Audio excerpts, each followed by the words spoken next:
Hello viewers, আসসালামু আলাইকুম। আপনারা সবাই কেমন আছেন? আমরা ভালো আছি। আমরা কাটা পাকান বানাইতে চলে আসলাম। প্রথমে নারকেল ছুলে নিচ্ছি। নারকেলটা ছাড়িয়ে নেওয়ার পর এটা সুন্দর করে কুড়াইতে হবে। আর কাটা পাকান পিঠাটা অনেক মজাদার পিঠা। এটা সবারই খুব পছন্দের পিঠা। এই পিঠাটা খেতে অনেক মজা লাগে আর অনেক সুস্বাদু। তো সুন্দর করে নারকেলটা ক্লিন করে নিচ্ছি, না হলে কুড়াইতে গেলে ওর মধ্যে ময়লা পড়ে। তো এটা হয়ে গেছে। এবার নারকেলের মুখটা ফুটো করে পানি বের করব। এটা সুন্দরভাবে মুখটা ফাটিয়ে নিচ্ছি, নিয়ে পানি বের করে নিলাম। বেশ অনেকখান পানি হয়েছিল। তো এই পানিটা বেশ মিষ্টি, খেতেও মজা লাগে। তো পানি বের করা হয়ে গেলে এটা সুন্দর করে কেটে নিব। যে হাতের পরে রেখে এটা কেটে নিচ্ছি। কেটে এটা আবার কুড়াইতে হবে। এটা বানাতে গেলে একটু ঝামেলা আছে, তারপরেও খাওয়ার সময় আর অত কিছু মনে হয় না, কষ্টটা সফল হয়ে যায়। তো এটা সুন্দর করে কেটে এটা কুড়াই নিচ্ছি। এটা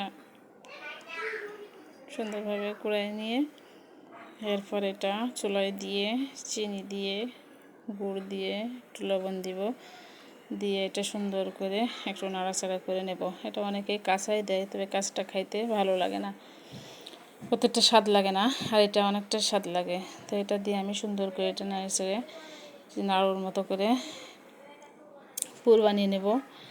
নিয়ে তারপর পিঠার মধ্যে দেব, তাহলে পিঠাটা খাইতে অনেক সুস্বাদু আর অনেক সেন্ট বের হয়।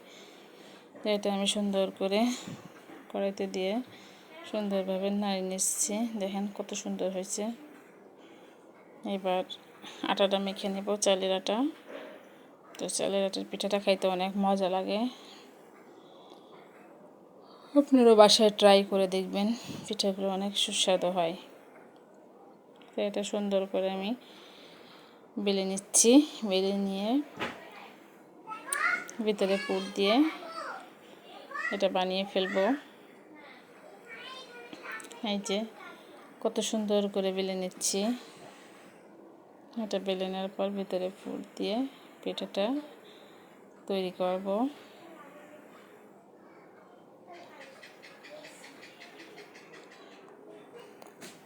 এই পিঠাটা বেশ কয়েকটি বানিয়ে নিয়েছি। বানিয়ে নেওয়ার পরে এটি তেলে ভাজি করতে হবে। তো অনেকগুলো একবারে বানিয়ে নিয়ে তারপরে ভাজি করতে যাব, না হলে একটা একটা করে বানিয়ে ভাজি করতে গেলে হয় না।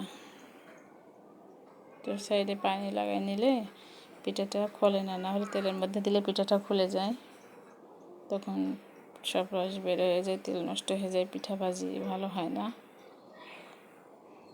তারপরে বানিয়ে সাথে সাথে ভেজে ফেলতে হয়, রেখে দিলে একটু এড়া এড়া ভাব হয়ে যায়। তো আমারটাও ওরকম হয়ে গিয়েছিলো। তো আমি যে পিঠাটা এখন ভাজি করে নিচ্ছি। তো আমারটার ভিতর থেকে পুর বের হয়েছে, এই কারণে পিঠার গায়ে লেগে গেছে। তো ভালো লাগলে লাইক কমেন্ট শেয়ার করে পাশে থেকে আসসালাম।